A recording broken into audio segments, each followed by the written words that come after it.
Sveiki vyrai, atvykę į mano naują knygą Šaukėjų moterų viliojimų istorijos. Ir šią knygą aš būtent visų pirma skiriu tai savo buvusiem klientam, kurie pirko kažką iš manęs anksčiau, kažkokias knygas, DVD. Ir jie žino mane, jie supranta mano viliojimų stilių, taip kaip aš vilioju moteris. Tai ši knyga vyrai bus jom dar tokia įpūs geros motyvacijos. Jūs ten perskaitysite tas istorijas apie mano viliojimą. Aš įdėjau pačias šūstriausias ir įsimintiniausias tokias istorijas, iš kurių jūs galėsite daugiausia pasimokinti. Knygą parašiau istoriją ir po tos istorijos parašiau išvadas. Grinai dėl ko taip, anaip dariau, dėl ko tą, po to, aną ir taip dariau, kad būtent jūs geriausiai įsisavintumėt tą informaciją. Dabar kitiem vyram, kurie visiškai manęs nepažįsta, tai aš esu Airinas Arutunen, paskutinius 3 metus užsiimu alfa vyrais mokymais Vilniuje ir visoje Lietuvoje. Ir man iš tikrųjų nėra svarbu, koks yra tavo kabinimų lygis klube, bet jeigu tu negauni tokių rezultatų, kokių tu nori gauti klube, tai ši knyga tau gali duoti pavyzdžius, gali duoti geriausias technikas, būdus, kaip reikia suvilioti moteris klubuose. Kurva! Ak, tu na!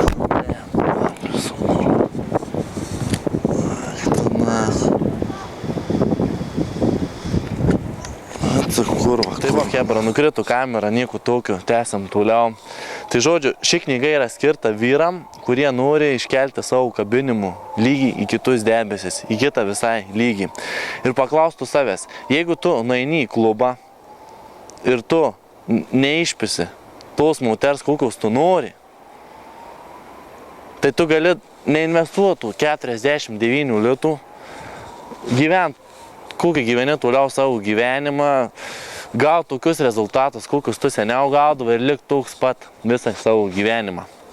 Arba tu gali investuoti tos 49 litus ir pasikeisti, gauti žinias, gauti tą kelią, nes aš praktiškai bandžiausi su 12, 13, 14, 15 moterų, kol galų gale atradau tą kelią, kur veikia joms, kur būtent tu gali ją suvilioti. Nesvarbu, tai gali būti klubas, tai gali būti pasimatymas, tai gali būti, kad tu išvarai prekybos centrą, pamatai patinka čia mergina ir ją netgi gali nusivesti į tualetą arba į persirengimų kabiną. Ir apie vieną istoriją parašiau, kaip nusėdžiau persirengimų kabiną moterį.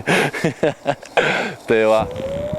Kodėl žmonės turi pirkti tavo knygą? Paprastas dalykas, aš matau N vyrų klubuose, jie ateina, jie pasiima tą savo bokalą, vaikštų, jie tiesiog bijo prieiti prie moterų. Tie, kurie prieina, moters susidomėjimą išlaiko 10-20 minučių, viskas baigėsi tuo. Juos atfutbolina, tiesiog paprasčiausiai taip tariant. Tai toj knygoje aš aprašiau savo istoriją, savo mokinių, kaip jie sugebėdavo ilgai išlaikyti moters susidomėjimą, kaip jie sugebėdavo ją izoliuoti iš vienos vietos į kitą, nusivesti prie baro, nuo baro vesti iš klubo lauk, tada į mašiną, ten atlikti reikalus. Svarbiausia, jie duotų tokį seksą, kai jinai norėtų pas jį grįžti atgal. Šita priežastis.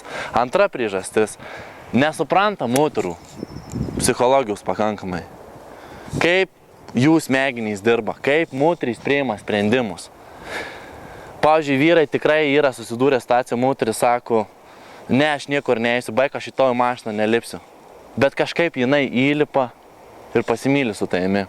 Vat papasakosiu tuos esminius dalykus, kaip moterys priima sprendimus. Jūs sako vieną, bet elgiasi visai kitaip.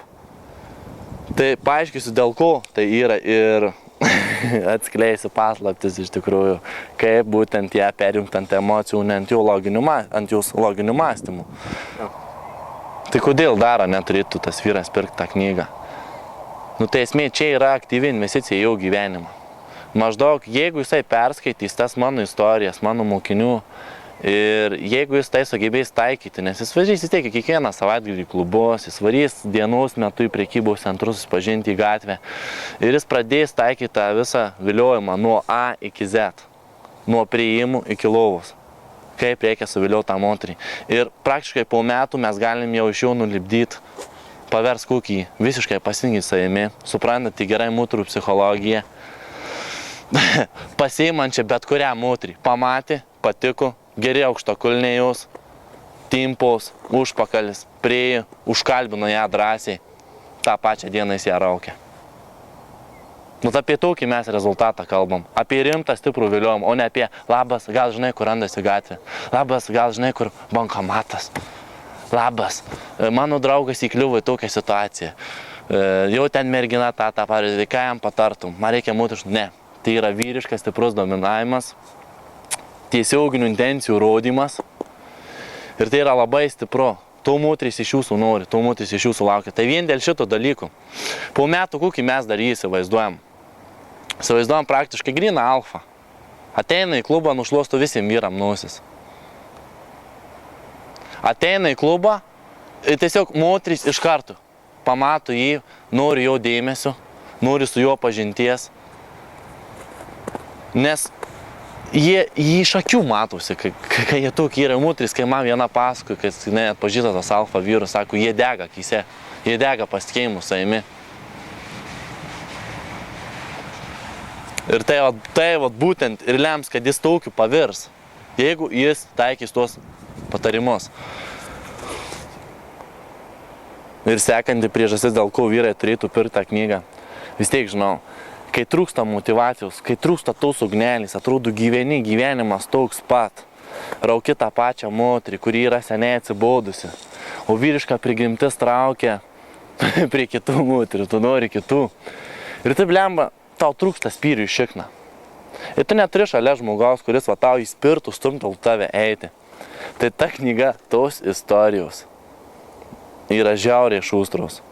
Nu, kai kuriem vyram tai tiesiog taip, žandikolis. Beskaitant atveips.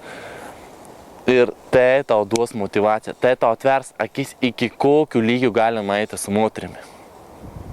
Ir pat kiek manim perstas istorijas, tu norėsi eiti keistis. Norėsi eiti tai pritaikyti.